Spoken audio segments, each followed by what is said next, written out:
Food security. Yeah, are you worried about where you're going to get your food? One time there was a run on the supermarkets. The shelves were being emptied. Meat was just disappearing. Toilet rolls were disappearing. I suppose bleach and stuff like that was disappearing. Disinfectants. And in Finland, they say that our food security is around about, is it 85% or something like that. There's food in the stores that would last us. Some countries might not be as good as what we have here in Finland.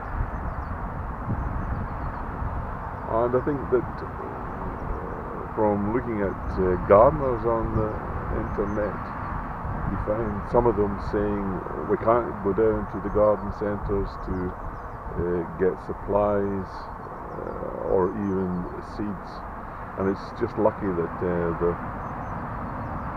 you can buy seeds over the internet still. But it just seems to say what a precarious situation that we're in when it comes to our food and what's available. In the shops now there's plenty of cucumbers, tomatoes, apples, oranges, bananas, pears, you name it, all the food, lettuces. So all that stuff is coming from somewhere. It's being flown in, most likely, because certainly oranges you don't get in Finland. So they're coming from abroad. And then you have all these restrictions on air travel. And you just wonder who are the people that are producing all these products, and what prices are they getting paid for them.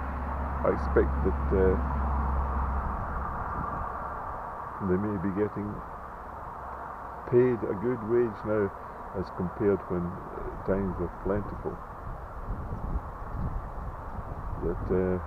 And you wonder how it can go along. And when it comes now to gardening, has this pandemic caused a rethinking of the things that you should grow in your garden? Well, for me, I've decided to simplify things and devote most of the garden to growing things like potatoes and onions or other sort of root crops. But I don't have all that much of an area of land, and I try to maximize every square inch that I have. I see lots of sort of gardeners where their actual garden is 3/4 taken up by pathways and flagstones, and the actual sort of growing space is minuscule compared to the paved areas. If I make paths in my garden, then they're very small, so you have to sort of walk along it very carefully, otherwise you'll go arse over tit and fall on your head. And it's one thing that I've been thinking about, the layout of the garden and how I can maximize the space to utilize the area that I have. Not so many pathways, and any ground that I have will be used for growing stuff. I see some people growing potatoes and they have meters between the rows. I couldn't do that here. Trying to do something like that. My potatoes are packed in close together.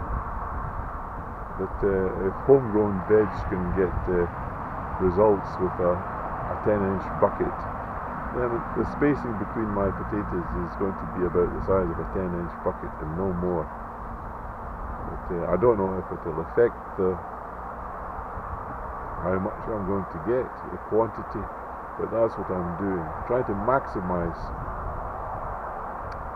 the area that I have for growing. My keyhole garden up there, I put all my shallots in it, and a little patch of parsley and dill for herbs. On the other corner there are some spring onions, or not spring onions, chives growing. So, what are you doing to get the most out of your garden and to utilize the space that you have in a way that you're not wasting any of the space? Have you thought about it? Anyway, I'm going to be planting my potatoes now and putting them in close to one another, fertilizing them, and we'll see what results we get after the summertime. In Finland, when you buy potatoes, you get them according to the different colours: green, yellow and red. If you green potato, then they're kiintiä, what would you say that? Very firm potato. Yeah, kiintiä peruna.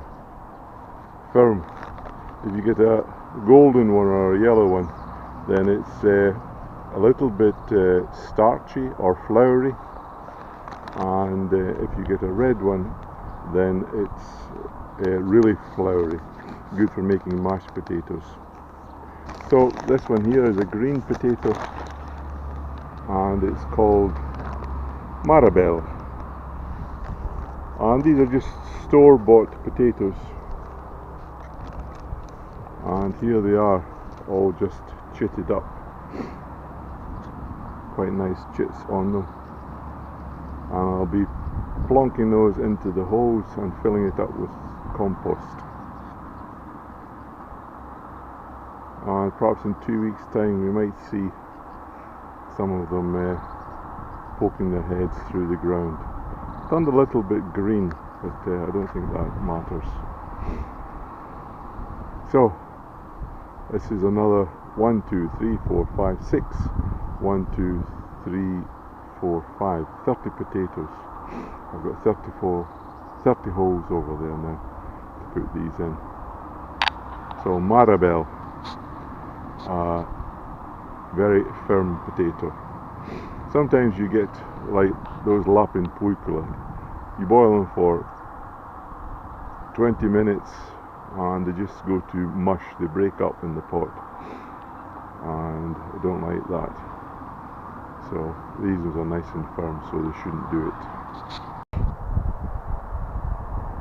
So there we have the holes made for the other potatoes.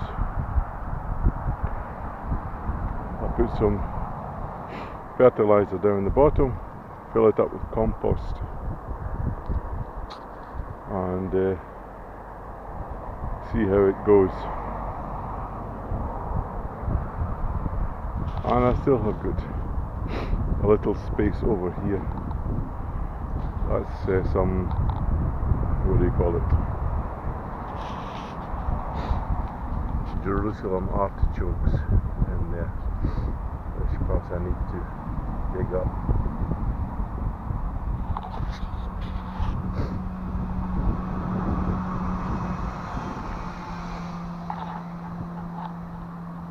Oh, look at flowers.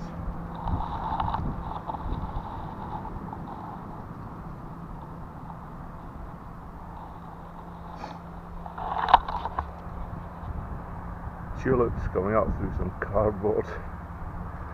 Life is wonderful.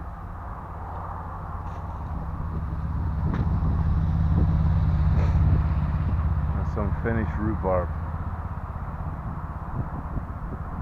I've got some underneath these pots as well. Just dug over this, cleaned it out, and put some chicken poo in there. So these are coming on now as well. And there's about 4 different nodes. There's one there as well. So I'm looking for some rhubarb in the next month or so. Everybody else, the rhubarb is about a metre high already.